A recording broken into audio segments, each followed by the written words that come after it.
this opportunity is to enable us to share how each one of us is feeling. We want to hear from everybody to share our experiences, how we are managing in the crisis, so that we can all become better and we can manage ourselves and our businesses better. So this forum, yes, we're going to share a few ideas from our side as to what we are gathering. But more important, we would like to hear from you, and we'd like to hear your concerns. We'll have to hear your experiences, and we want to hear how you are coping with COVID at this point in time. So stay with us as we go through a few slides. We are the Center for Transformational Leadership. We're a leadership development organization. We are here to make a difference in your life. We are here to help you bring out your God-given talent, to sharpen your talent and to sharpen your focus. We provide training services, and we provide coaching services for individuals, for organizations, and for different categories of people, different leadership categories, young people, adults, church people, business people, different NGO organizations. We aim to ensure that we all develop ourselves, because as leaders, we can only give of what we have. And if we don't invest in ourselves, we will not be able to invest in our people. Leadership is about adding value to people. So our objective is to add value to you by adding value to our own selves, and also enabling you to be able to add value to your teams. So we thank you for making the time. We appreciate your time and your investment in time that you're making with us. And we think that this few minutes we'll be together will be worthwhile, will be beneficial to you. Let's see what we are going to try to achieve today quickly. So we are going to talk about leading through crisis. Okay, leading through crisis. We are looking more at the leadership perspective. We will come with you to other perspective on the personal side later on, but today we are looking at leaders, and we're going to have quickly we'll go through what we hope to learn at the end of the day, and we will look at the nature of crisis, and because when you understand the problem, then you'll be able to handle it better. As it is said, the first duty of the leader is to define reality. So we need to be able to define reality clearly, because the definition of the reality would enable you decide how best you will respond to it. Then we'll share a few thoughts on how we can lead better in this crisis position. And in the end, we will share a few thoughts on how we can position ourselves and our businesses going forward. Because as we can see, this is not the first crisis, and this is not going to be the last. We would have crisis with time. So we need to learn from this and position ourselves. So we'll share a few lessons from there. All right, so what are we going to try to achieve today? Number one, we want to learn about the practical ways we can maneuver through the corona times and any other difficult times that we find ourselves as people, as human beings, and as businesses. We go through crisis all the time, either on a personal level or individual business level, or we can have crisis on the national level, or as we have it on the international or global level. How do you maneuver through this crisis, and how do you help your teams to be able to go around the crisis? Number two, we're going to see how we can effectively fight the distractions, because we all have our plans and our strategies, but crisis comes and then it put a stress on us. So how do we handle this? we hope that by the end of the day, we will have some ideas on how to do that. And we would also hope that by the end of the day, we would have some ideas on how to think, how to change our thinking habits to be able to go through the crisis. It's very, very important. We cannot control what happens to us, but we can control our reactions to them. So how we think in a crisis is absolutely critical. So we hope that at the end of the day, we will have some ideas on how we can think and how to overcome fear and panic. I believe that all of us, at the beginning, when Corona was coming, there was a lot of fear around, and we were all running helter-skelter. Nobody knew what was happening. We can hear people dying all over the place, and the news media is hyping this up and putting a lot of fear into us. Today, with social media, we have so much information, some threatening, some fabricated, and so on. How do we overcome the fear and panic and see the bigger picture in all this crisis? Then number 5, how do we empower our teams and redirect their minds to be successful and to take advantage of opportunities? In every crisis, we will have opportunities. How are we going to be able to seize these opportunities in this crisis? So hopefully, we will be able to learn some ideas from these situations. All right. So I ask the question, as leaders, what time is it? And when I ask what time is it at this moment, I'm sure some of us will be looking at our time. And from my time is 8 minutes past 10. Maybe you have a different time depending upon your watch. And if you have a Cocoa watch, you probably have 6 a.m. or 6 p.m. or something. And we all have different times on our watch. But it is not about our clocks we are asking. We are asking, what season are we? Leaders are supposed to understand the times we are in.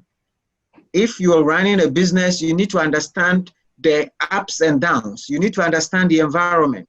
You need to understand what is going on. That is what defines the times we are in. Are we in normal times or abnormal times? And all of us will agree that these are not normal times. The times when we have all been asked to go home to stay, the times where we are asked not to greet each other, shake each other's hands, the time that we are asked to close down our churches and our businesses, these are not normal times. And leaders need to recognize that we cannot assume that nothing is happening. That would be a mistake. We have to accept what is happening, and that acceptance will define our response to what is going on. That is the critical role of the leader in these situations. A leader needs to understand the times so that you can communicate clearly. And as we talk about leader, maybe some of you are saying, well, but I'm not a leader. I don't hold any position.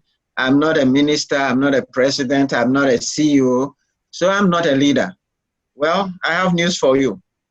All of us have a level of influence over people. And in that sense, we are all leaders. Because leadership is not about the position that you hold. Leadership is about your ability to influence. And each one of us have an ability to influence. Influence for the better or for worse. And hopefully all of us will be influencing people for the better. In that sense, all of us are leaders. And therefore what we're going to study would be of use to all of us as leaders. We need to understand that when the times are where we are, challenging times like this, leadership is very, very important. Leadership becomes so crucial, so critical, because as John C. Maxwell has said, everything rises and falls on leadership. When we are in a crisis, the need for leadership becomes even more critical. it becomes absolutely important for us to lead well. Because if we are in a crisis and the leadership is bad, then what happens is that we are going to go down very fast. But if we have good leadership, then what is going to happen is that we are going to stand stronger. So that is what is important for us to understand, that leadership is critical in this moment when COVID is ravaging the world. And you can see our leaders in the US, the president is doing daily briefing. In Ghana, our president has spoken to us maybe 4 or 5 times already. And you can see ministers giving briefing. This time is when we need leadership. They are meeting 24/7. They have war meetings, trying to find out strategies and how to deal with the issues. They cannot go and sleep. In the same way as leaders of organizations, businesses, churches, or families, you can't go and sleep at this moment and say, well, let others handle it. No. So our role as leaders is critical and most important in times of crisis. So what is a crisis? What is a crisis? Now, I took the Oxford Dictionary, and there are 3 definitions I found in what crisis is. The first one says it's a time of intense danger. Intense danger or difficulty. So when, every time, every day you have problems. So no 2 days are the same for every leader or every person. And you have a problem from time to time. But when you have 2, 3, 4, 5, 6, and for now, weeks of consecutive problems, then you are in a crisis. Then you are in a crisis. The second definition was in the medical sense, and it says it's a turning point. A crisis is a turning point. And in the medical sense, when they say your condition is in a crisis, it means you are at a point where you are either going to turn out better or your condition is going to go worse. And then the medical people will say you are in a crisis. It's a turning point.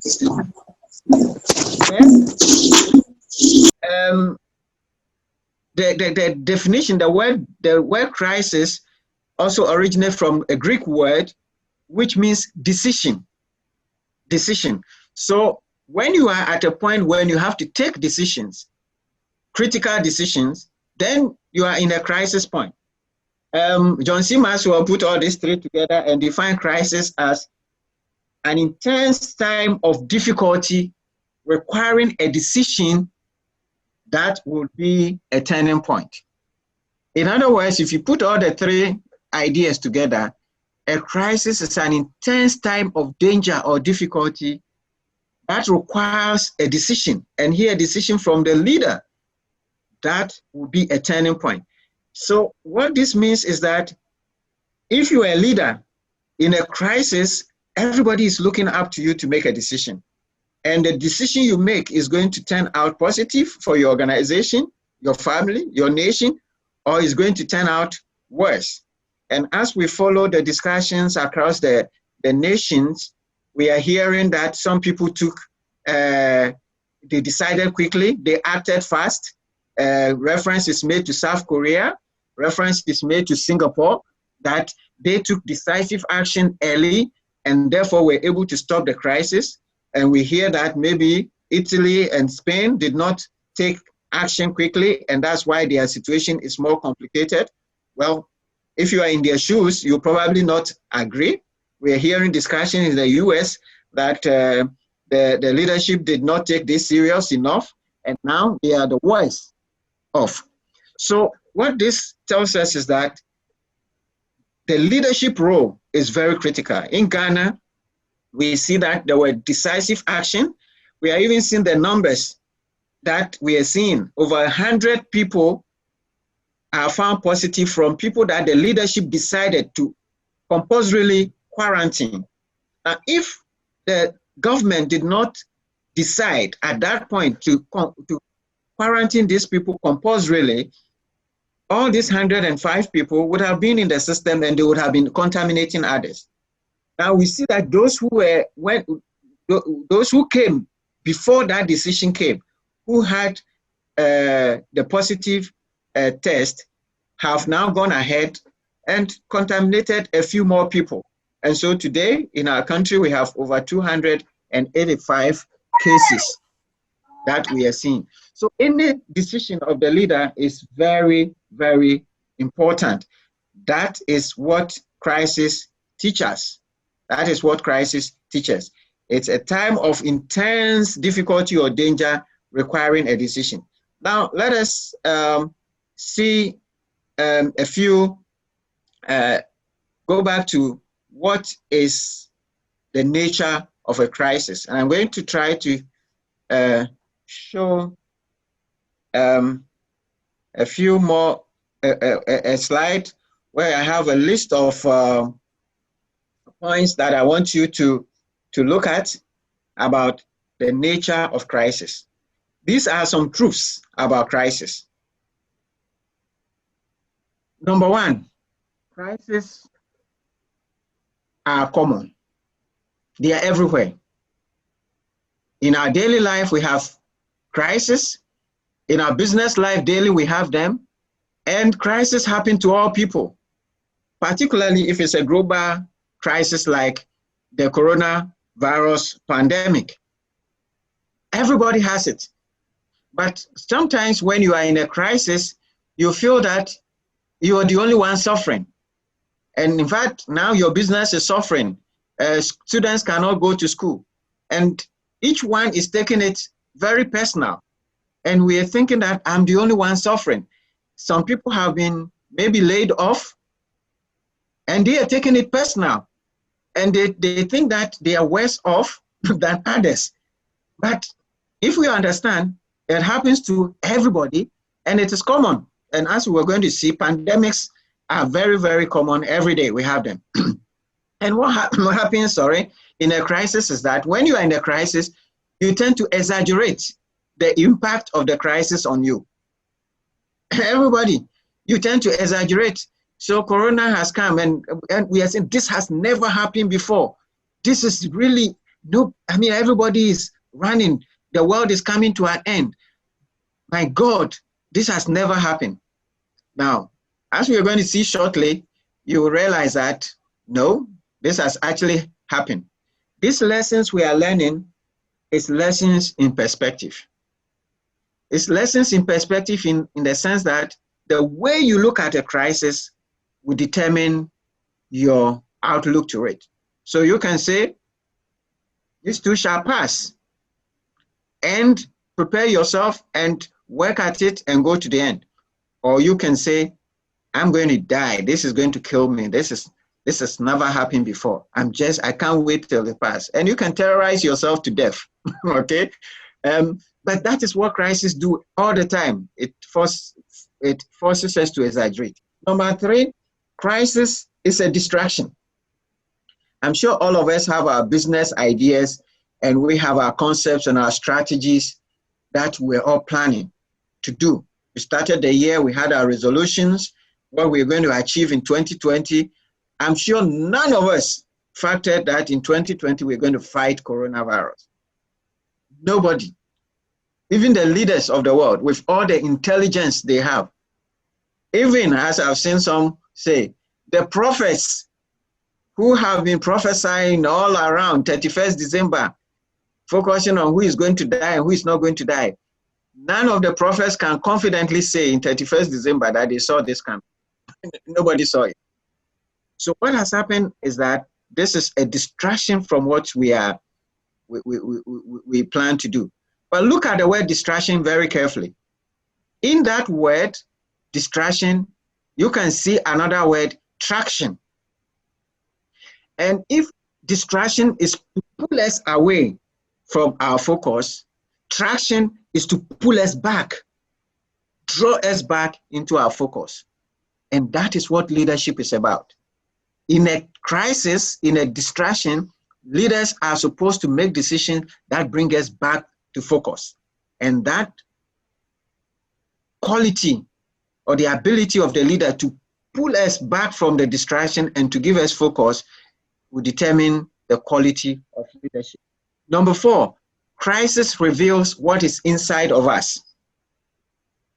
You see, we can pretend to be strong, we can pretend to be powerful, organizations can pretend to be strong, nations can say they are the most powerful nations of the world.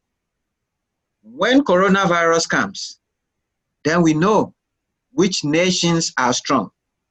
We can go out there and politicians can go and tell the people that we have the best medical system, we built a lot of hospitals.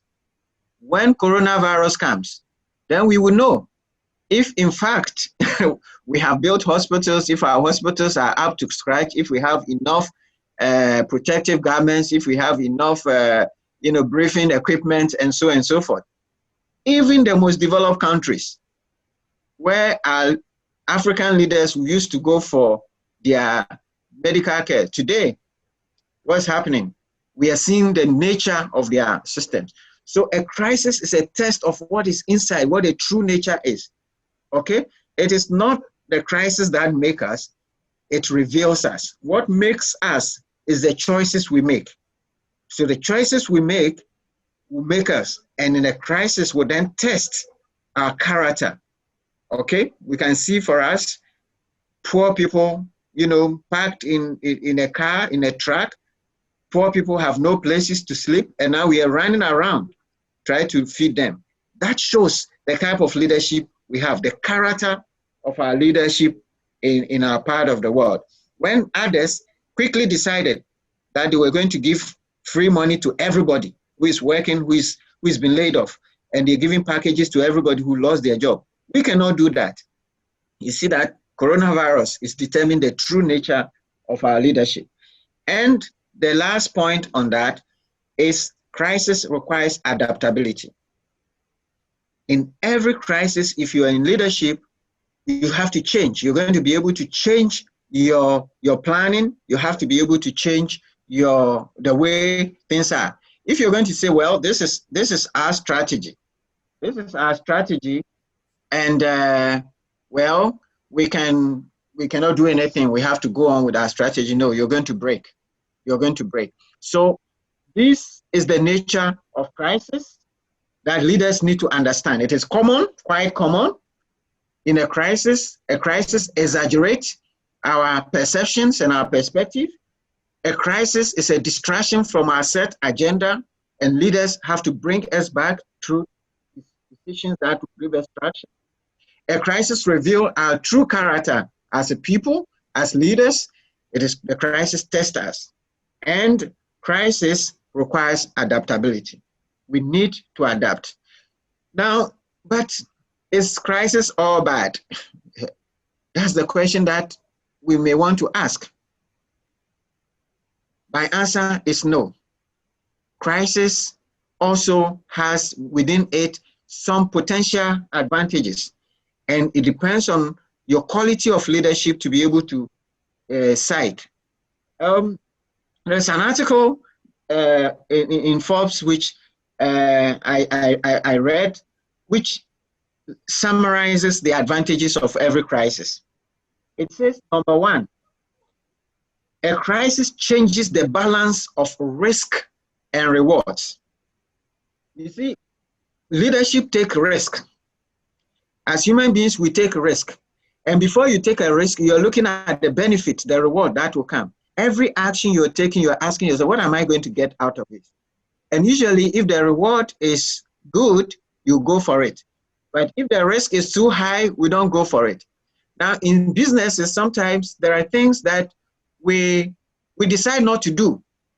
But when a crisis comes, then we begin to look at it and weigh it. I mean, just look at it on the national level. We had KIAs all the time who had no place to sleep, right? Who had no food to eat, right? But nobody cared about them. Now, coronavirus came, and they all packed themselves into a truck, and they are going to their hometown. And then leadership is seeing all these things, and they are saying probably to themselves, this is not going to look good to us. So what do? Let's bring them back. Let's find a place for them. Let's find food for them. Now, you see the balance The risk there is maybe, and the politicians will be calculating, if we don't take care of these people, elections are coming. So the risk is high. So let's take care of them. Now they will take care of them. In the same way, in your business, there are some things that may be waiting to do, but you're not able to take action. In a crisis, you would then take action. Number two, a crisis increases our focus. In business, there are a lot of competing interests. In our lives, there's a lot of competing interests. But when a crisis comes, we now begin to look at what is important to us. And today, all of us are sitting home and we are realizing that our families are important. Our life is important because they say if you go out, you will die. So you may have your car, you may have your parties, you may have your weddings, you may have your funerals. People are packing their dead bodies into the morgue. And now they are waiting, and they are more interested in how to save themselves than how to go and bury people. So a crisis increases your focus on what is important in the organization and in your personal life. And the third point, advantage of a crisis, is that crisis identifies leaders. In your businesses, in your organizations, when there's a problem, you will see the people who will come up and come with solutions. And you see those who just chicken out. In a crisis, we see the true leaders. In a crisis, leaders will stand up and they will stand out. Okay? So it is very, very important for us as leaders to understand that crises are not just all bad. Crisis is also very good. Now, Albert Einstein has said something, that it is in the middle of the difficulty that the opportunity begins to show itself. Usually it is in the difficulty that we see opportunities. So let us understand as leaders that it is not all bad. It is not all bad. Now, I'm going to quickly go through some points now on having understood the nature of crisis, having understood the role of leadership in crisis, and having now understood that crises are not all negative. Let us see, for leaders, how are we going to lead better in a crisis situation that we find ourselves? What can we do as leaders to navigate the crisis? And I have put out on the screen for you 8 points that I want you to just look out. To lead better in a crisis, the first thing you have to do is put your people first. Put your people first. Number 2, educate yourself. Get credible information. Number 3, be flexible. Be flexible. Number 4, leverage your team. Leverage your team. Bring everybody together. Number 5, communicate wisely. Communicate judiciously. If you're a leader in a crisis, your communication is key. We're going to look at some of this in a bit more detail. Number 6, be authentic. In a crisis, people want authentic leadership. They're not looking for perfect leadership, but they are looking for authenticity in the leader. Number 7, in a crisis, as a leader, you have to manage yourself. Your ability to lead yourself is key to helping your team members. And number 8, to lead better in a crisis, you have to dedicate resources for the future. Whilst you are storming the crisis, you have to look for opportunities and put in place systems that will position you, position your organization, position your business for the future. I will take a few minutes to go through some of this a bit more closely. Now, the first point I made was that in a crisis, the leader should put the people first. And this is actually the core of leadership. Leadership is about the people. Leadership is not about you. Leadership is not about you as the leader. Yes, leadership is important, The leader is important, but the people, without the people, there is no leadership. So you have to care about the people. You don't have to manipulate the people for your own good as a leader.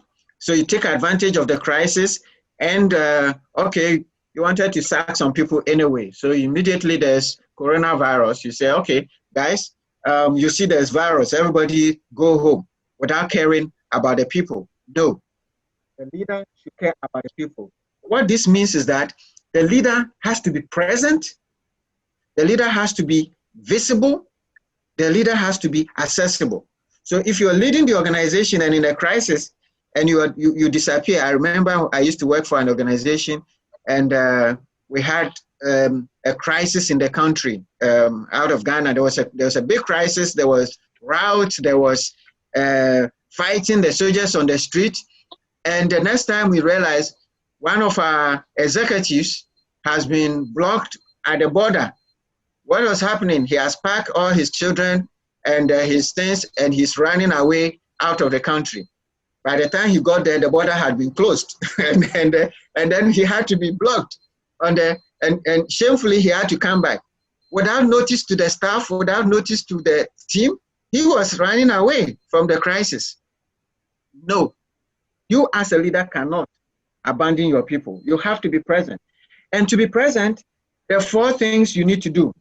You need to manage your emotions. As a leader, you have to manage your emotion, control your emotions. You can control your emotions. What is happening around you, you may not be able to control, but you can control your emotions. Number 2, show respect. You have to respect the people. You have to respect the authorities. In this particular case, we have to respect the instructions that have been given. Number 3, we have to make connection with the people. You have to be present and make connection with the people. You cannot just go and say, well, now we say we should all stay home and you leave. Check on your people from time to time, see how they are doing. And number 4, to be present means you have to be positive. You have to encourage your team members. You cannot be the one who is sending out all the negative social media posts. Send things that will encourage your team members. And the last point I will make on this is that as a leader, you have to know your people and know their needs, especially in a crisis. It's absolutely important. It's absolutely important. So that's the first point. To lead better, put the people first. Now, the second point for you as a leader in a crisis is that you should educate yourself. And this is actually very important for our day because in our social media age, there is so much going on. People are talking, people are posting, people are fabricating things, and you as the leader have to be able to cut through the noise and know the truth about what is going on so that you can share with your team. So it means that you need to have updated information. You have to regularly update your intelligence. You have to have the right information to be able to share with your people. What this means is that you have to get the information from the right sources. Now, I'm going to show you something because there's so much going on in this particular moment that a lot of us, you know, are having so much information that we think that is correct. Now, I'm showing you a slide which shows the history of pandemics. And you can Google and check for this online. Now, in our day today, there's information. In the olden days when they had these pandemics, they did not understand the situation they were in. In fact, in the 14th century, what they call the Black Death pandemic or plague, over 200 million people died. Okay? Now, in the 18th, 17th century, smallpox killed over 56 million people. Okay, let me move on to another slide which shows you even from the beginning to the end. Smallpox killed 56 million people. Then in the 20th century, 1918, 1919, there was what they call the Spanish flu.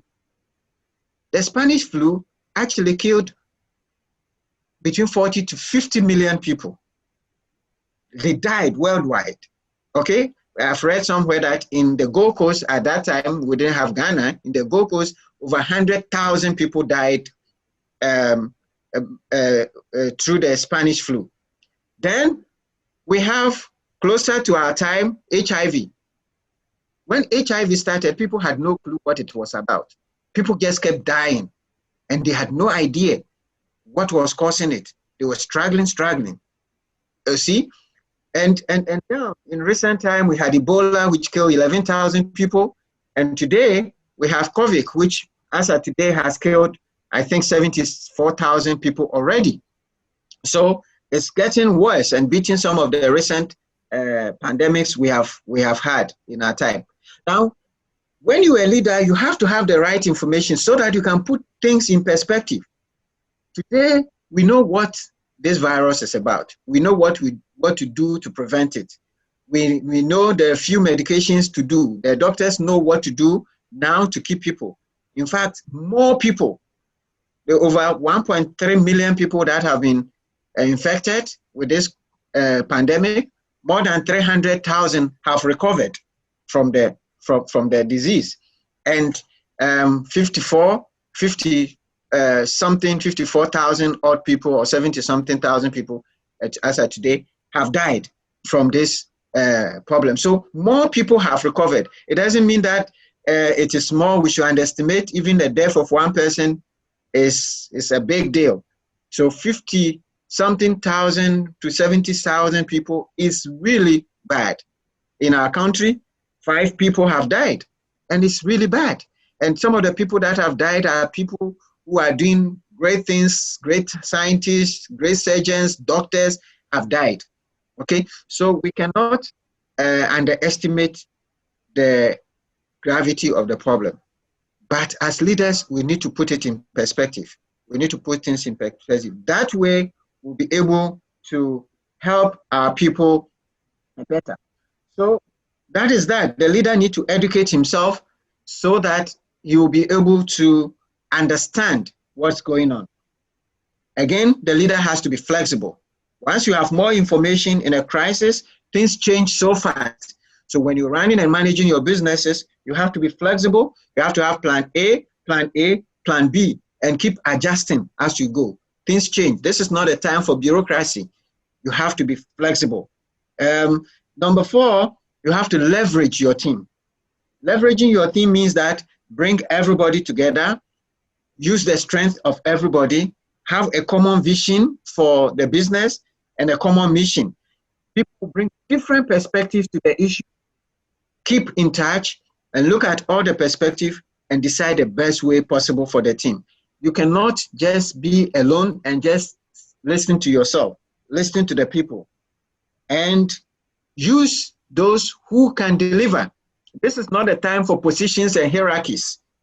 Okay? When you're in a crisis, you have to use the people who can deliver. There may be people who may be fighting about their position and they say they have the right to do A, B, C, D, but they cannot deliver. Look for the person in the team that can deliver. Okay? All together, we are smarter than just one person. So in a crisis, we should leverage the team. Number 5 is communication. Very key, very critical. It's very important that we communicate clearly and wisely with the team. It's not just too much information. Don't just be feeding the people with too much information, but you need to communicate wisely to the team. And what that does, if you communicate well, is that it reduces the emotional stress of your team members. It also reduces the fear that the people have. So good communication in a crisis should be able to reduce the emotional level. Your people are worried. Are they going to be fired? Are they going to have another job? What is going to go on? Are they going to stay home? A team leader, you need to send a clear and a positive message to assure them of what can be done. Let them know what the organization is doing for them and about the crisis.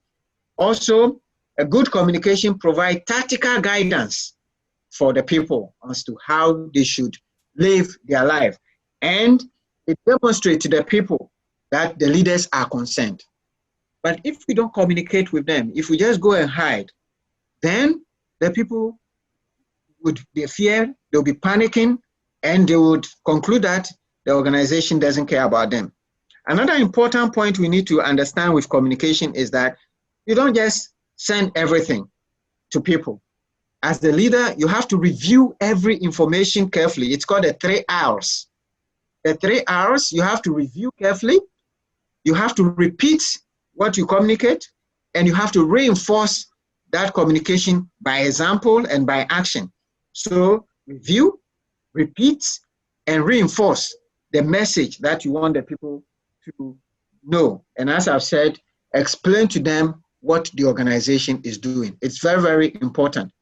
Let me quickly talk about the leader and your positioning. In a crisis, as I said, you have to be authentic. You have to be authentic doesn't mean you have to be perfect, but what it means is that you have to do the right thing. Do the right thing, speak the truth to the people, tell them what is going on.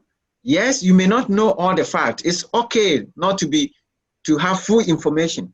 But what is important is that whatever information you have to be clear about it, and you have to be clear to the people that I don't know this, I don't have this information, I'm looking for this, and once I get it, I'll come back to you. So you don't have to answer all the questions, but you have to be able to demonstrate confidence and authenticity. Let the people trust you.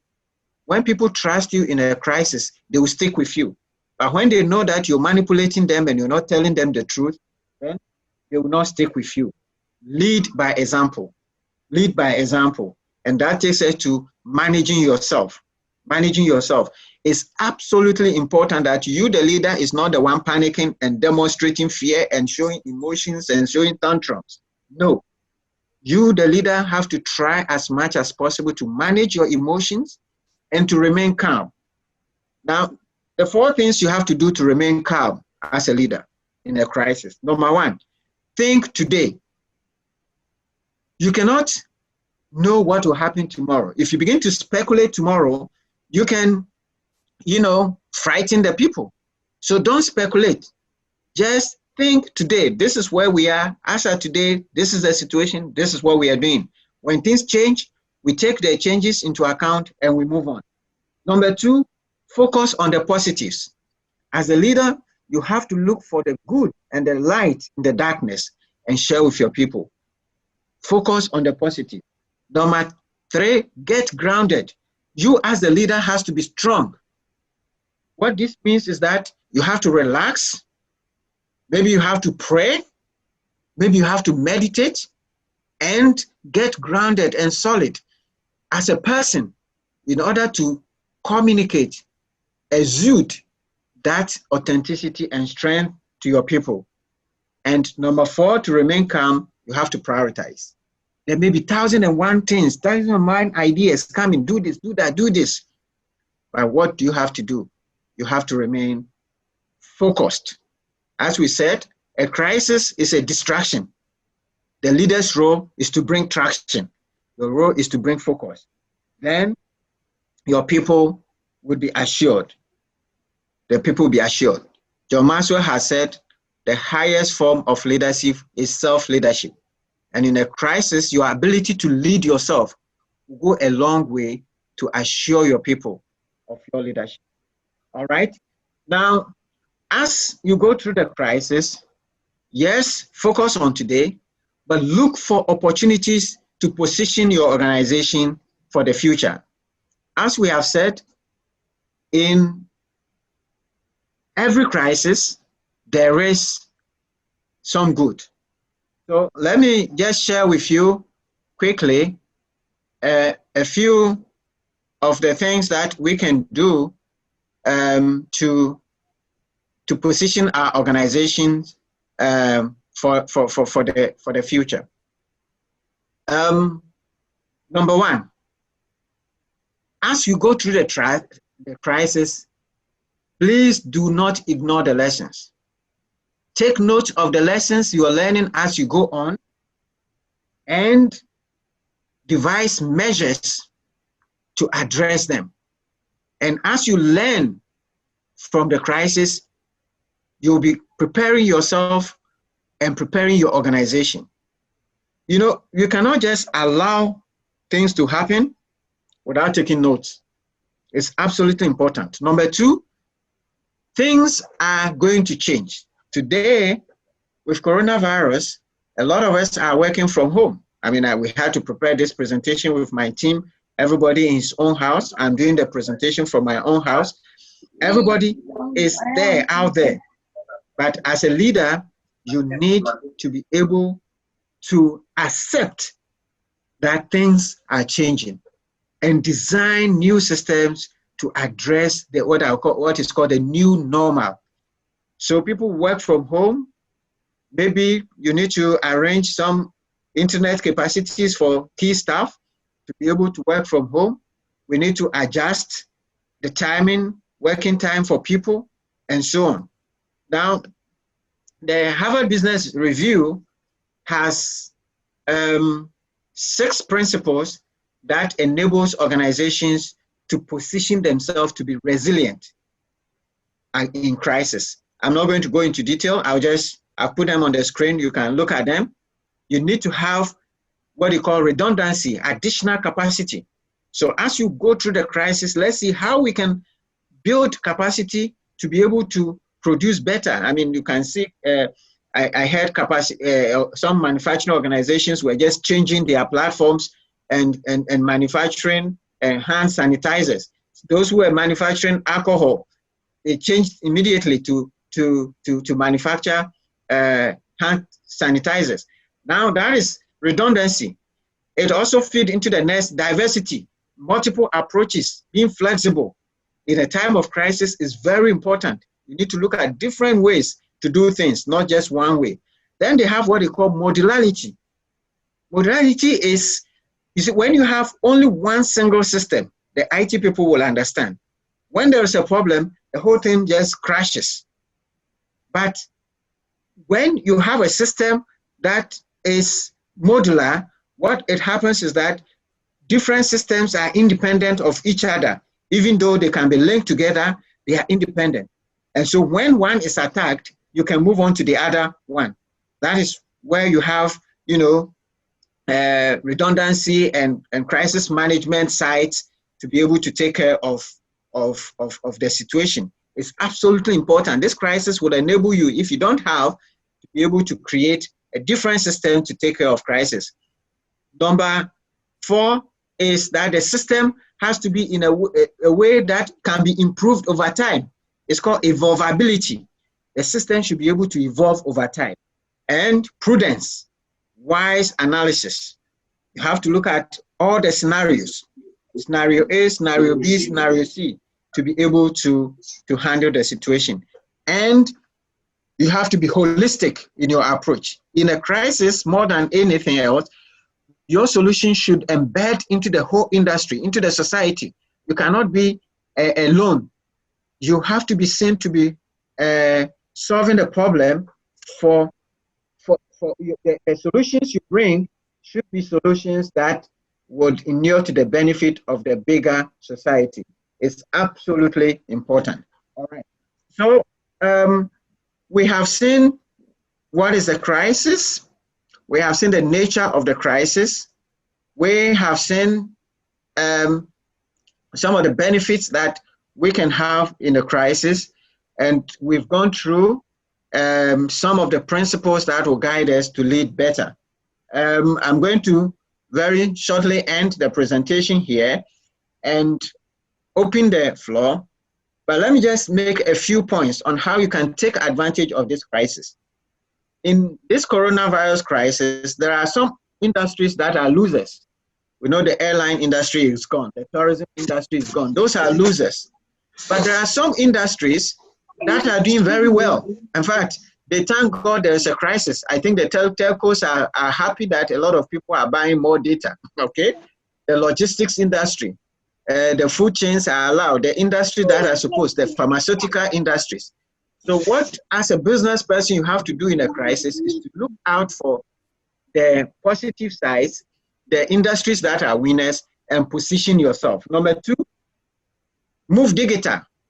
In this particular crisis, we can only go digital. People are working from home, everybody is staying up, so we need to begin to put in place models that will enable us to go digital. This crisis can also help you to reduce cost. And a lot of us now are working from home. We are not driving and burning fuel and others to go to work anymore. So there is a room, depending upon your business, to actually cut costs at this point in time. And it's very important to look at that.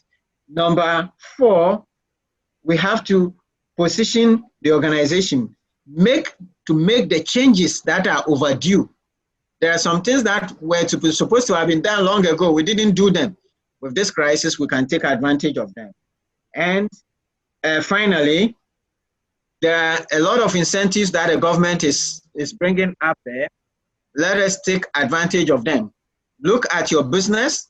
The government is bringing some incentives. The banks are bringing some incentives. Let's see how we can take advantage of these incentives. But be careful, not just to go and grab the incentives because they are incentives, okay? Especially with the financial incentives, because the banks and the financial institutions are also in a crisis at this point, so they are there to sell. Different organizations are trying to sell.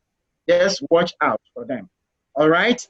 So I'm going to end here. I'm just going to move into my last slide.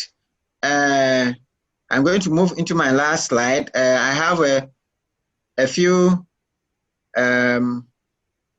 thoughts, but I will leave those ones for you. Those are, I call it practical lessons you can learn. I will leave that one for you to look at and conclude.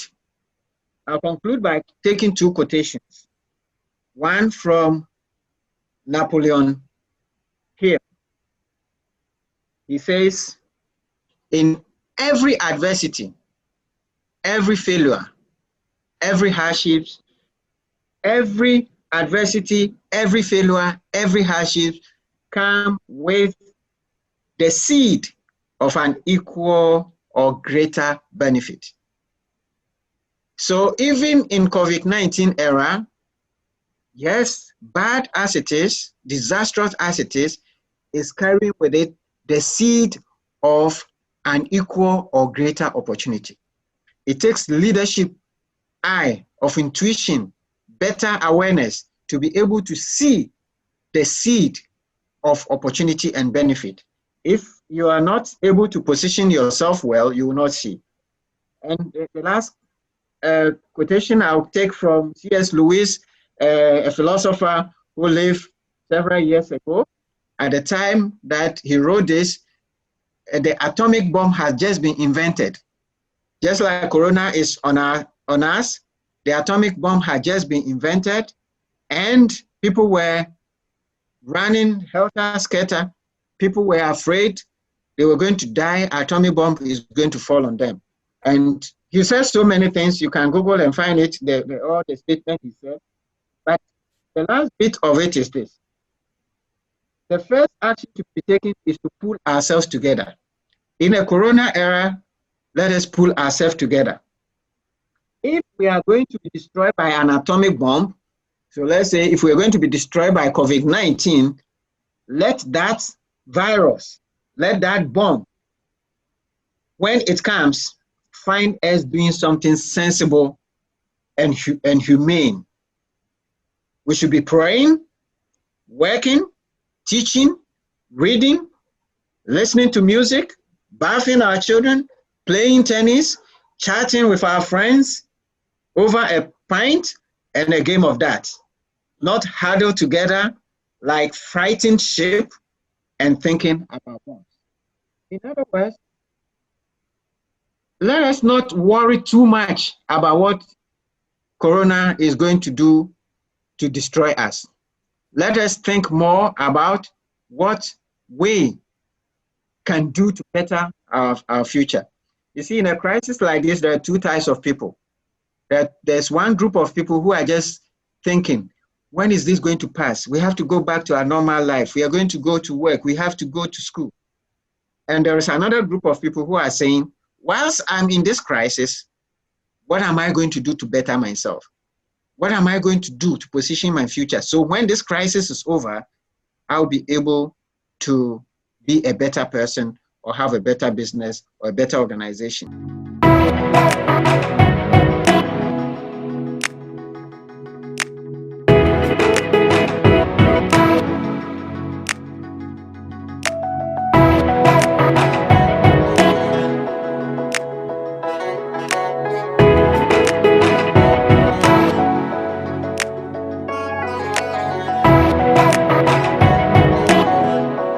To know from where you sit if any system will be capable of managing any crisis. Well, as the name implies, a crisis is usually not foreseen.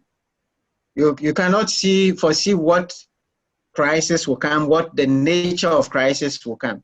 But over the years, there has been several crises. So as a leader in business, if you look at your sector, you'll probably realize that there have been several crises in your system, either a financial crisis or other HR crisis, or in this particular case, we have a pandemic, which is a virus. As we showed, there has been several viruses. Whenever there was such crisis, the people were not sure what to do, and they have to manage it. In this particular crisis, because there have been several pandemics, over time, people have learned to prepare. People have learned to prepare. So you would realize that several years ago, ministers of health in US and others were warning. A lot of people were warning that there will be a crisis, there will be a crisis, there will be a crisis. So people were preparing. They know what to do. So when the crisis hit China, you realize that because of the level of preparation they had, they knew that this is a virus. A virus can get viral, as the name implies. So what did they do? They quickly closed up the city where the thing started. Nobody was coming in, nobody was going up. They brought doctors from far away to come and contained the problem within one place. Built a hospital right there and put everybody there. Preparation. You cannot know exact details of any crisis, but when you are leading an organization, you would be able to anticipate certain things. And as we said, the only way you cannot solve 100%, but when a crisis happens, depending upon the level of preparation, the impact on one organization will be less than the other, because one organization would have systems that would cushion. So we see that even the political system, we are using this corona as an example, the political system in China, in Singapore, in South Korea, actually facilitated the way they handled it. Because it was more a command of society, so everybody knows that you have to listen, you are ordered, and you obey. In the Western world, their systems were not the same. People know my rights. They say stay home, they don't want to stay. People want to go to court. The US, even they asked Donald Trump, well, are you going to order a nationwide shutdown? He says, well, he's leaving it to the state. When he threatened that he was going to shut down New York, the New York governor says he was going to sue him. What I'm saying is that different systems will respond and handle crisis differently. So in the same situation, like everybody is crying for Africa, if this pandemic hit us hard like it's hitting others, we all know that our systems cannot deal with it. So depending upon your sector, depending upon the industry, depending upon where you are, the points that we made about redundancy, diversity, modularity, evolvability of your system, the prudence of your system, your level of analysis that we have done, depending upon how prepared you are, you'll be able to storm it better than another organization. So that's what I can say about that. But you cannot have one system that can address every crisis and the systems that can be used to address it. Yes, Efo. Yes, my challenge has to do with my startup. My startup is a as an event and communications startup. And so the challenge for us is that as at now, we have been hardly hit because we cannot organize events. A lot of the events we planned prior to this corona issue have been placed on hold. So the question I want to ask is, how then do we mobilize our efforts, mobilize our resources, such that we can make use of the times after the crisis is over? Because what I'm envisaging is this, that even after it's over, it will take a few weeks to months for people to get used to converging for events again. So, and sometimes we've paid for venues already. These venues, the venue owners have refused to refund the money. They want you to organize the event because they also don't want to lose. So that's the question I'm asking. How then do I mobilize my resources and ensure that I do not lose in such a period that this crisis has hit us? Okay. An event, look, I mean, you and I are in the same soup, right? Because I'm a startup training company, and we are trying to set up training, and we have events coming, and we have training events coming, and we had to cancel them. We've paid license fees, we've paid partly for event venues and so forth. So how do you organize yourself in this crisis situation? Well, I mean, one of the things we have to do was for commitments that you haven't paid for. Everybody knows it's a crisis, so you cancel them so that you save some money for that. Number two, you go and sit with people that, I mean, in one of the events, we had to go and sit with the venue that we have paid.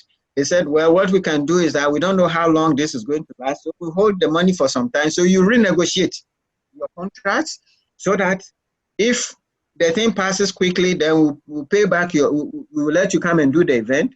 If it doesn't pass quickly, then we'll pay you back your money. Sometimes they will give you parts. Sometimes they will say it's not even refundable, but in a crisis like this, maybe some people will be even more understandable. Of course, a lot of events, you have volunteers and this, that you may be putting on the side, you may have to put them on hold. And so at this point, you just want to make sure that you're saving as much resources, but also to position yourself, maybe as an event organization, depending upon what you do, you are looking at what events can I do post this crisis, so that when the crisis turn around, I can come out strongly. As you're saying, there may be some events that people may not just gather around, but I don't know exactly the type of event that you're doing. But like us, what we are doing is trying to say, position ourselves that we are doing online. Maybe your events cannot be online. Training can be online. Some events cannot be online. But people are doing different creative things. I've seen some people even doing weddings by Zoom. Okay? So I've seen weddings are being conducted by Zoom. So maybe you are thinking of different ways of how to use the technology to drive your events. So that's what I can say for now. Since we don't have the specific details, we can do that offline and share ideas with you. And if there are other people who are in the same situation, we'll be happy for you to share your experience. Nee. So the name is Neo Tinkan, and yes, for me, my question basically is, we run field research and communication, marketing, PR services, and this has made me, as an HR person, have to let some people take I'm not so happy with it, but I have to let them proceed on leave without pay for the next 2 weeks, because our clients have had to suspend, our clients have had to cancel some contracts. And as an HR person, this crisis has hit us very hard as a department. I've had to still work continuously during this crisis period, making sure that those out there. So what system can I put in place to make sure that as an organization, in the next foreseeable years, should this similar incident occur, how can I make sure that as an organization we are covered? Thank you. It's a terrible situation when you are the head of HR and you are in this situation. But I heard that Movenpick has laid off 85% of the people. It is difficult, it is hard, but in a situation like this, as we said, the first thing is to see, is there any way you can do to safeguard some people? And two, if you have to let them go, is there something that you can do to help them? Can we give them some handouts to be able to assure them? Can we assure them that when things go around, we would let them, in?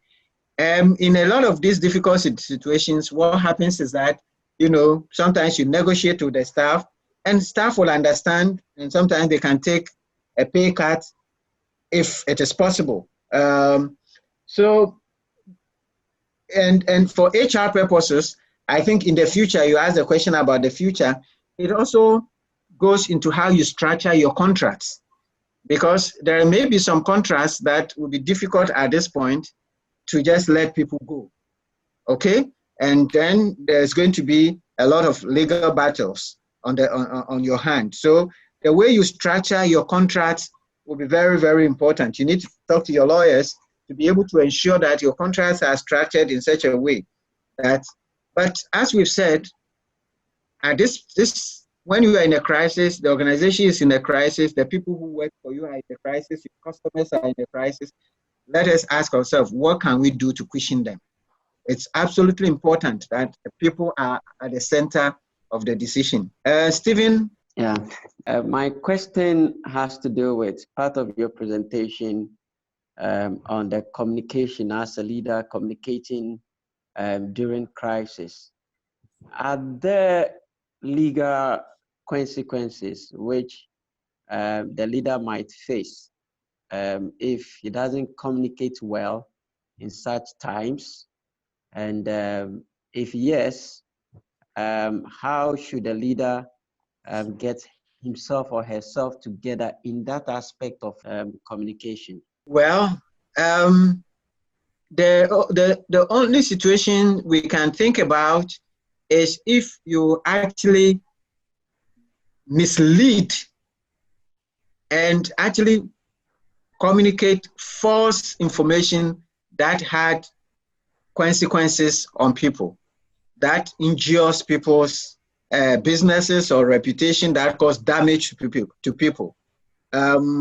So I think that's the only situation that where the thing is wrong, it is not true, it's false, and it is, if you put it out there, it's going to be dangerous to the lives of people, and it's going to hurt people and their businesses, and you go ahead to do that. Then in that case, you can have some consequences. But if you are authentic, if you are honest, and you are based on the information available, you're communicating what you have, then you should be okay.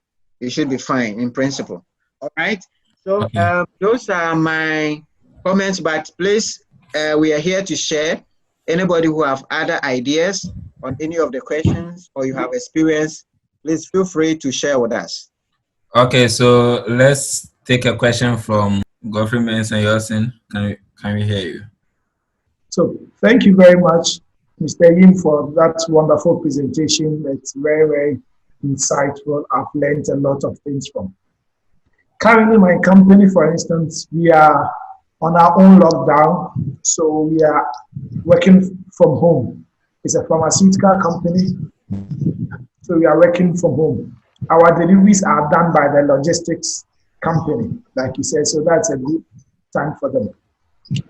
Now, my question is, what after all this lockdown is over and everything become normal, people staying in the house or working from the house, they tend to like that very well.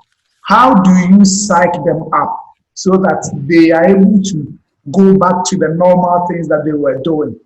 Is to bring people back on board after this period that people have been in the house for a long time. Okay, great. Thank you so much, Joshua. Thank you. Good. Yeah. Thank you, Mr. Samuel, for the wonderful delivery. I've learned so much from it, and thanks for the dedication. When the pandemic started, I ran away. I just shut off my phone and then everything. I stayed off flying for like 2 weeks. Where did I you didn't go know. I didn't want to to? travel. I was just in my house reading my books and then trying to update myself with a few things I've not been able to do. But later on, I realized that no, I have to come back and then also engage my people, my team, and then see how they are also faring, check on family and all those things. So gradually, I'm picking up. Yeah, but I was hit with one contract I was working on. I had a contract from a school. We were going to do a program. So my company does provide souvenirs for schools, churches, individuals, and organizations. So I had a contract. What does your company do? We provide souvenirs, mostly bags and then other things for schools, churches, individuals, and organizations. And then we had a contract we were working on. And as soon as the thing started, the school, we were doing it for University of Ghana. So the school was shut down. And then they were told to hold on with the deal. So now I don't know whether they do they are using the things that are doing for them for a program. And now the program is passed. The government has put an injunction on no program. So I don't know how the thing is going to go, like whether we're going to get our money or we are not going to get our money. And I'm a little stranded because I'm a startup too.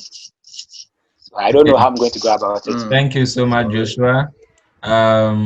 Esther Aye, please take over. Hello. Thank you so much, Mr. Aye, my friend and colleague. Thank you so much. The presentation has been very educative and helpful. Thank you, Esther. Yeah, as you rightly said, some will be losers, some will be, the gainers. Some of us are in the losing team, but thank you for, reminding us that we have to keep positive. For example, in my work, we are shut down, and so we are trying to work from home, but it is so difficult because in most of the cases, you need to meet clients face to face. You need to go to court. Hearing centers have been closed up. And so financial implications are really serious. But this presentation has been an eye-opener. Thank you. We all have to keep positive, surely.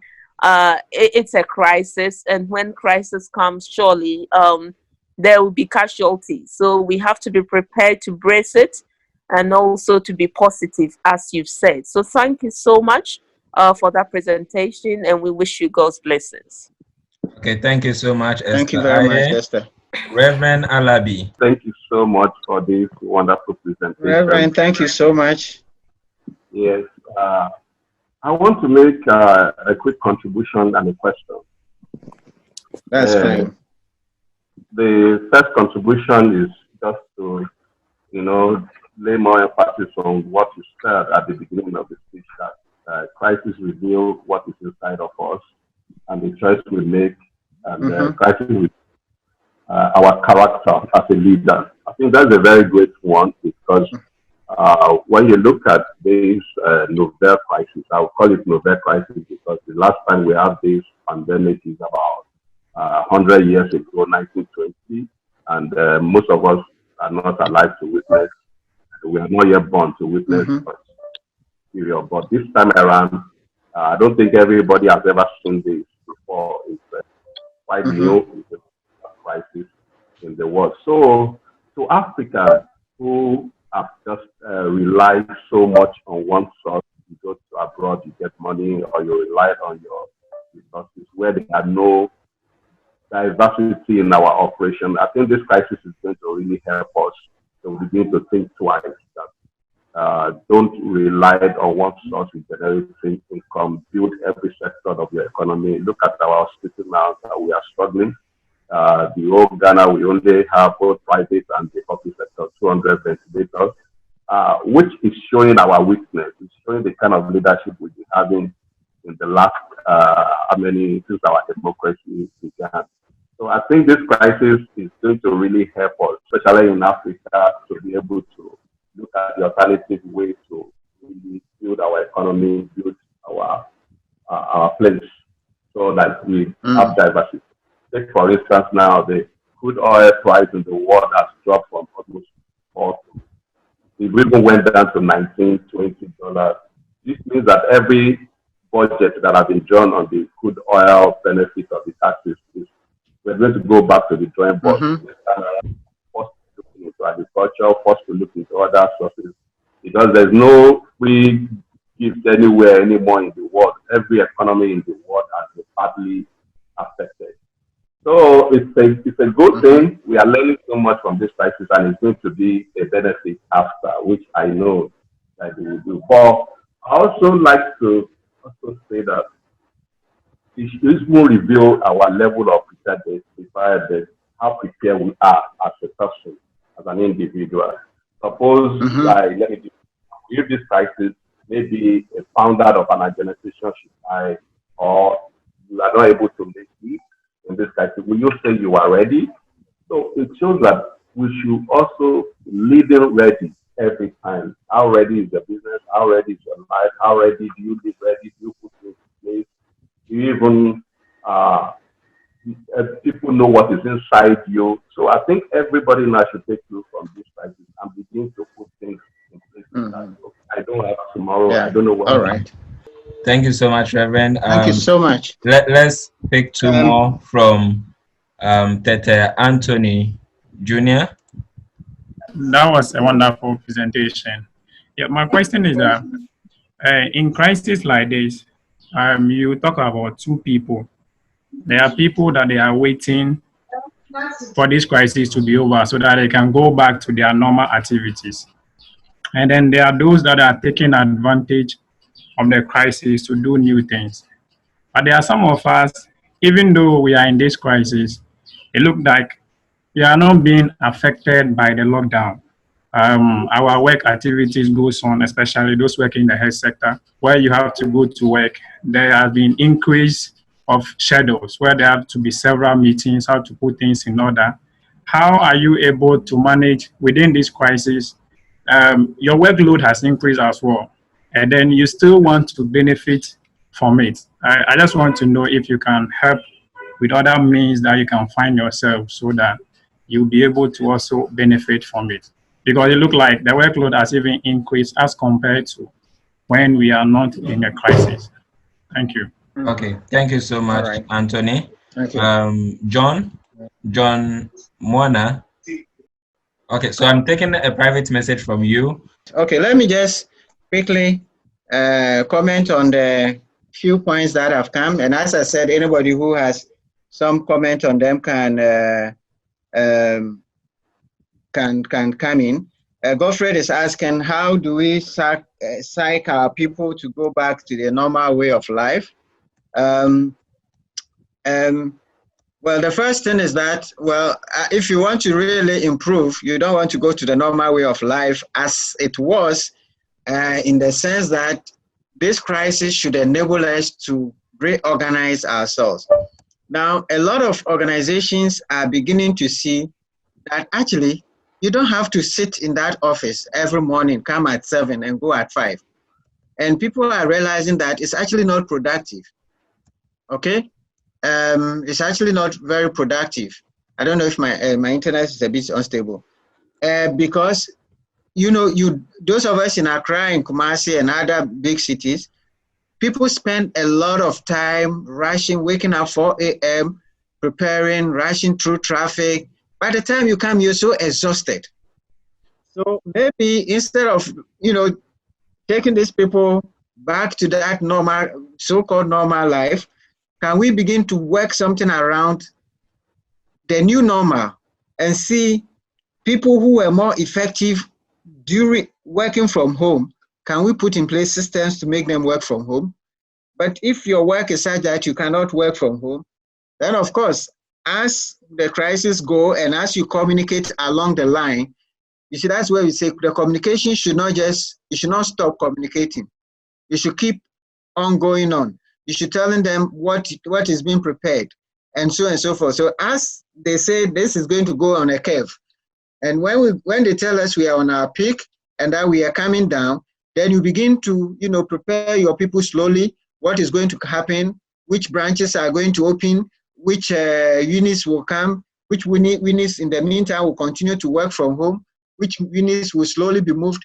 I think you need to have that communication. Once you have the communication along the line, you should be able to get people back to normal. We human beings are very versatile. We were asked to work from home. All of a sudden, we all move and working from home.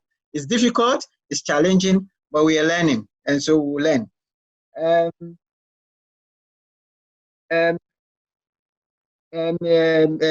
Joshua is saying that he has a contract which is now been cancelled.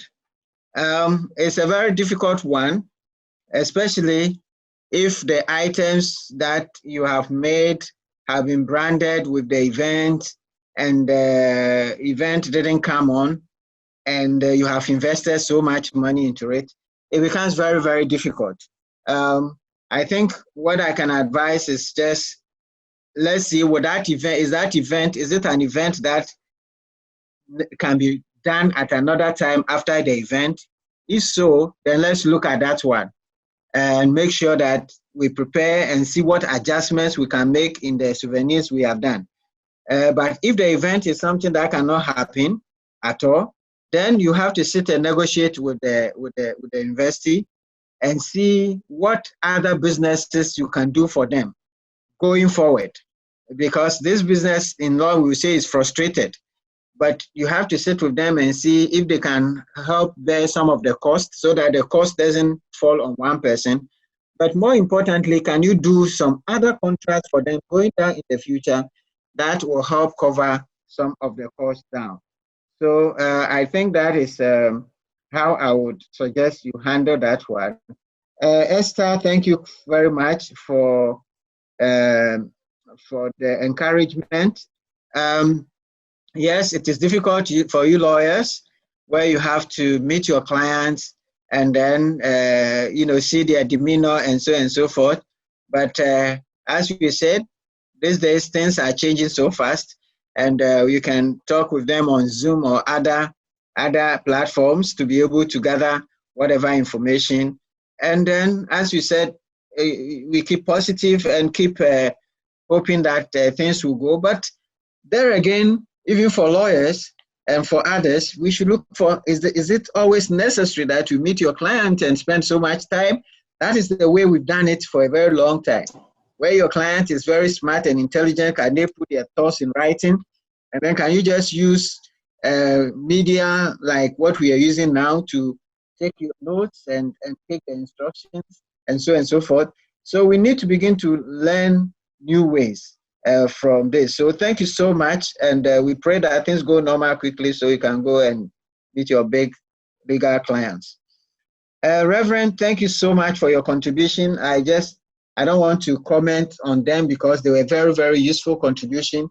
It is absolutely critical for us, particularly as a nation, to wake up from our sleep and to see the gaps that coronavirus is opening for us, and then to go back to proper leadership for the people. So I agree with you. Anthony is concerned about those of them who are working, whereas some of us are home and enjoying, so to speak. There are some people on the front line who are actually having more work. So it's asking how can they take advantage of this. Actually, I know some doctor friends who are actually very happy, and they are asking to be put on the front line because, as I think it's Reverend Alabi said, for more than 100 years, we haven't had a pandemic like this. And so, even though they were learning in theory in their in the textbooks on how to manage pandemics, a lot of them are seeing this for the first time. And this virus is new. So a lot of doctors want to take advantage of this to get close to how it is being dealt with, to get close to how they are treating them, to get close so they can learn. So at the end of the day, even the workload will probably be good for you because you'll be learning so much that those who didn't have the opportunity will not. So I think, as we are saying, it's all about perspective. How you are looking at the problem would go a long way to see what benefit you can get from it. But if you just look at it as just overwork, they're giving me too much work, and others are resting, then you will not see the advantage in it. But I can see, even for those who are working so hard, some advantage there, where they can learn new things. And this coronavirus, nobody knows how long it's going to be. HIV, nobody knew, is still with us. And there are some doctors who are specialists.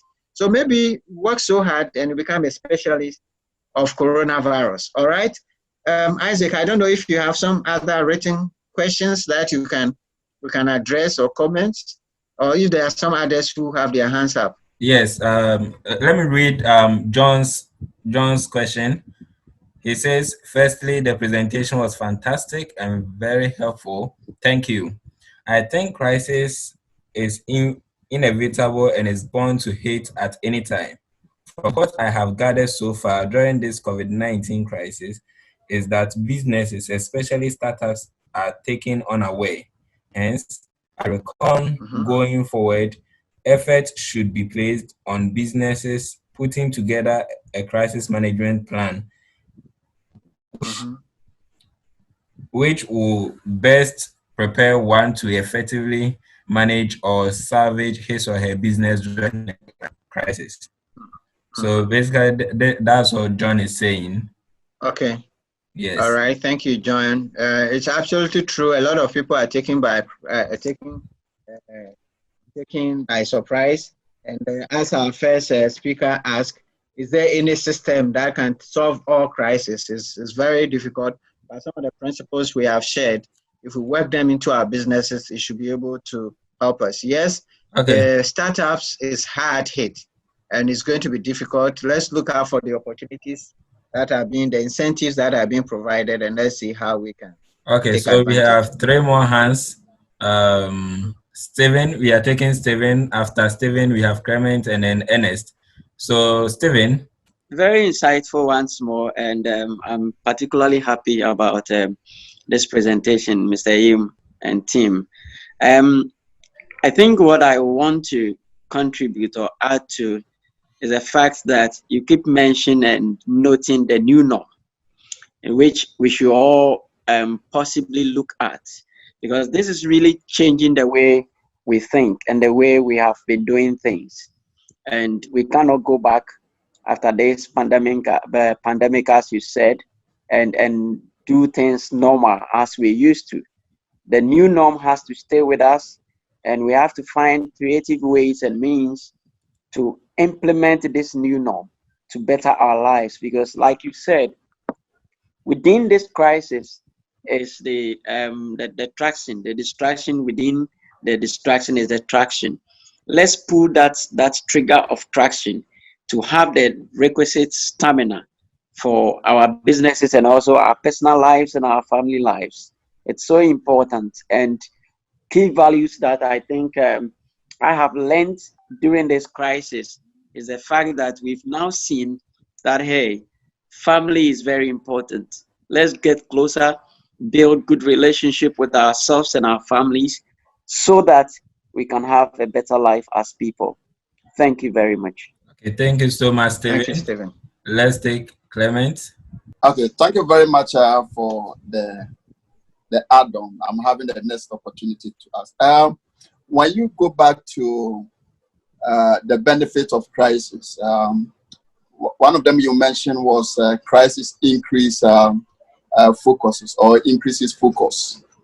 Yes. And I want to add my voice to it that can we also say that crisis will redefine our focus? Because if you limit it to crisis increases the focus, it's bringing a whole lot of challenges or a lot of things on board. Already, there's a crisis that has affected our focus. So when you increase it, it brings additional responsibility. So I was thinking if we can add up to redefine our focus so that we can also eliminate some of the things that is not needed, the new normal, as we are talking about. So that's my concern.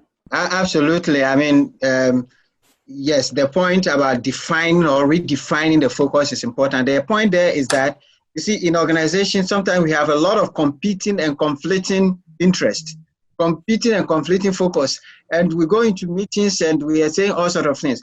I mean, like Steve just said, even from our personal life, we have thought that we're running into meetings and getting to the office and driving through the traffic, and that's what is important. But now we know that, hey, that's not. So I agree with you. The crisis will help us to redefine the focus. When we say increase, it means that we become sharper. We know what is important to us, okay, at this point in time, what is really critical. Then we can cut out all the unnecessary things and focus on the core. And that is what we need, and I agree with you. Sir, please, someone is asking, this from Angelina. She says, God bless you, Mr. Eyim, very insightful. But for some of us without resources, how do we encourage people to better themselves in this crisis? And then how do we encourage other people to better themselves this crisis? And then from Reverend Alabi, he's saying that the formal sectors have been well catered for in this presentation. So what about people in the informal sectors who constitute the majority? How do they manage this crisis? And then also from Abigail would like to know whether it is advisable to increase prices during this time, especially taking sanitizers. Whether it will be advisable to increase prices. To increase prices. Yes. Especially taking sanitizer production into consideration, trying to help many people and also trying to benefit moving to a new production line. Okay, good morning. Thank you for the presentation. I have a comment, and then finally I'll put a question through. I hope that may be the same question that NS Daku wanted to ask. The comment is that in our normal way of doing business, we might have undervalued the risk management perspective of our normal business. This is what I mean.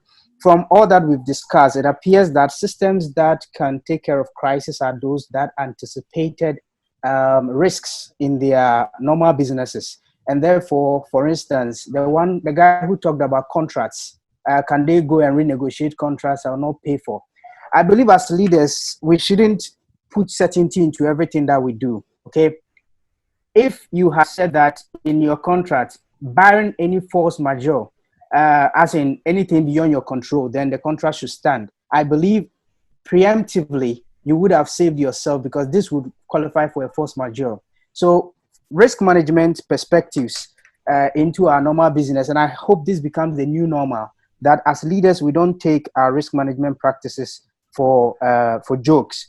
We have to, as managers, you said we should educate ourselves, consistently educate ourselves as to what scenarios would derail us from our businesses, okay? I am in the banking industry. We have moved from one crisis, and this is becoming another crisis for us.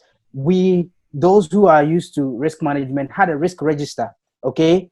And the risk register put on it these kind of things and how they would impact on our business. We didn't anticipate to this extent, but at least you were at least prepared, okay? So where we had to pay bonuses, we said, okay, we just came from a crisis zone. Let's hold on to bonuses and see if this year is going to be a better year before we promise any form of bonus or dividend, okay? So risk management, my comment is that let's make it a new normal, that keep a risk register, anticipate what can go wrong because anything can go wrong. Let's take uncertainty out of our business. That is my comment, and I believe the experts can also validate or argue with me on this. My question then is that I have come from a crisis, okay, which depleted my liquidity. At that point, I have to sacrifice profitability for liquidity. I believe the finance people will easily follow me on this. At that time, I have to consider what will make banking survive rather than how much profit I can make. I come out of one and immediately I'm in another. I am having a lot of staff who have to go on leave, okay? Now, I am torn between making them take the lockdown as their mandatory leave because I anticipate business to come so much after the lockdown period. If at that time, after staying home for 2 weeks, you come back and tell me I'm taking my normal leave, business will suffer. Okay. I also have learned here that I should put the people first. Should I make the 2 weeks lockdown a mandatory leave? Okay. And then when you need a leave for special occasions, I do a compassionate one, or I say that it's a lockdown, everybody take it for free, and right after we come back, everybody starts putting in their leave. Thank you very much. Okay, thank you so much, Mr. Emmanuel Usu. So please add this, and we are not adding anymore. Maud is asking that, how do we get ourselves busy during this pandemic by doing something new when we are not yet in business? What kind of business ideas can we work on or nurture? So that is from Maud. She wants to know what she can do, though she's not in business yet. Okay. All right. Well, Angelina is asking if those who have no resources, how can they motivate others? Yes. Well, I think depending upon your particular situation, and I don't know exactly what the situation, but it doesn't take resources to motivate others. And all of us have some gifts, all of us have some talents, all of us have some abilities. And in a crisis situation like this, you can draw on your strengths, on your talent, and others. There may be people who are home who are worried about their jobs. There may be people whose businesses are down. There may be parents who are students who are home who can't who need some help. So when we say resources shouldn't be just money or something. Your intellect, your skills can help. You can bring some students around and who are home and help them and encourage them. And for all you know, in this crisis that you're home, you're beginning a new skill of teaching people. By the time it's finished, you have some extra classes or you've developed some material for some students. So there's so many ways you can learn new things, even if you don't have money, which if you mean resources, money. I think the other question was, is it advisable to increase prices at this point in time? Well, I've heard a lot of discussions about, people being wicked and this crisis time. Why are people not selling things at cutthroat prices and so forth? It is true that, we need to be human and we need to be careful and not take undue advantage. But this is also economics, because the basic principles of economics is that when the demand is high and the supply is low, the prices go up. And this is not only in Ghana. Look, in the US, the people, even governors are fighting over the prices of ventilators have increased, the prices of PPEs have increased all across the world because the things are not there and people have to take urgent measures to produce those things, maybe at high prices. Some people had to convert their breweries into manufacturing sanitizers. That will cost some money, so the cost may be high. When you're producing in a crisis situation, the cost is high. So by all means, it will affect the prices. So it's a matter of demand and supply.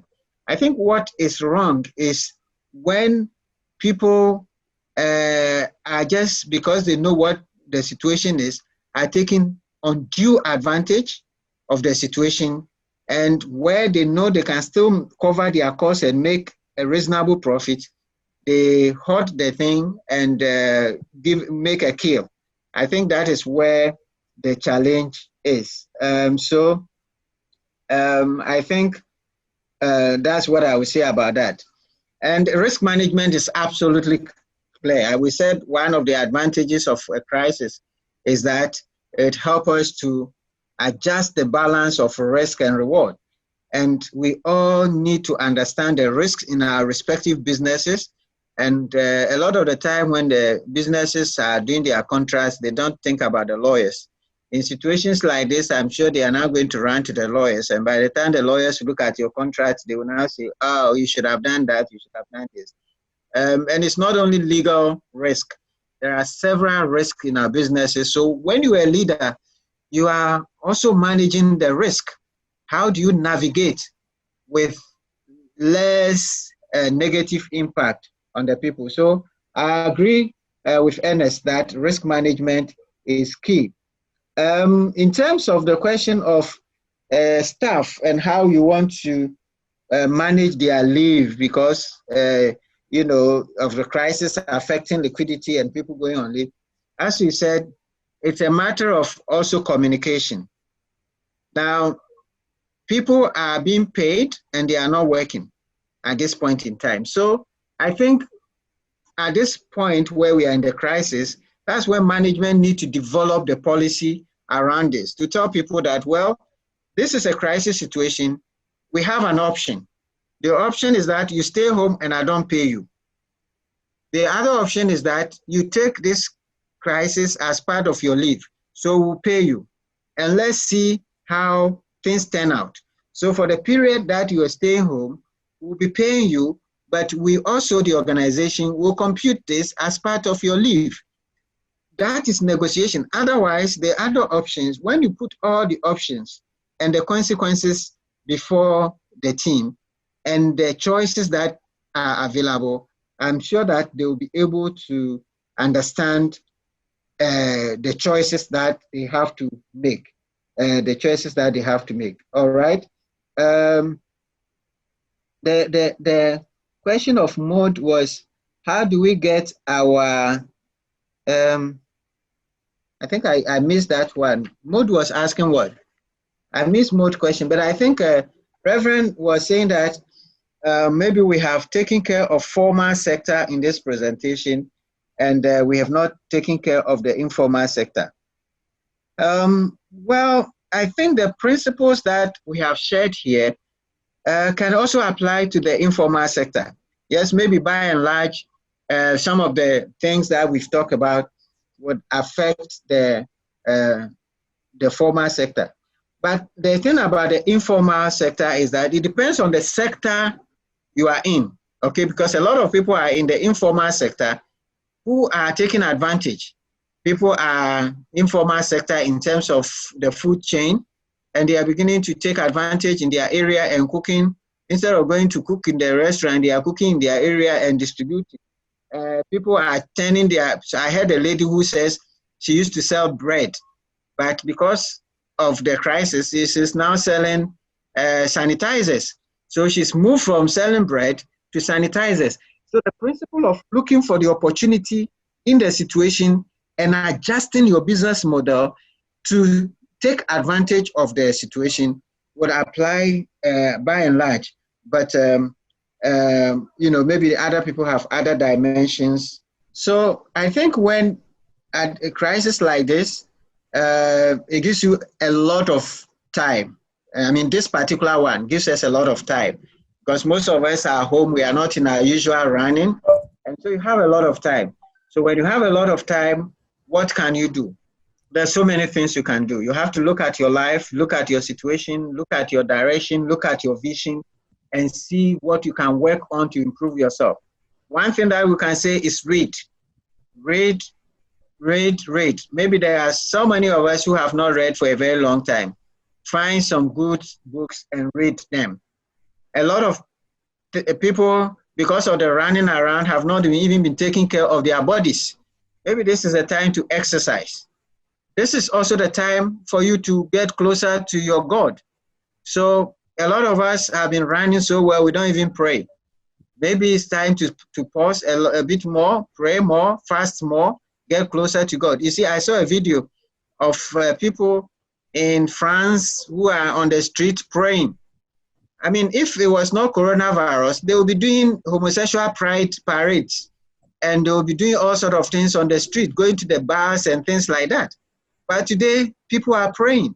So you can also pray and get closer, more spiritually, and so on and so forth. So there's 1,001 things you can do whilst you are home. Not get close to your family, get together with your your friends and exchange ideas. Begin to write your business plan so that when the crisis go out, what you can do to take advantage, write a business plan, and so on. So there's 1,001 things that you can do. Ladies and gentlemen, I want to thank all of you for your time and all those who have contributed by asking questions and sharing their views and sharing their ideas. I hope very much that this has helped you a bit, and we would continue to find other useful lessons that we'll continue to share with you.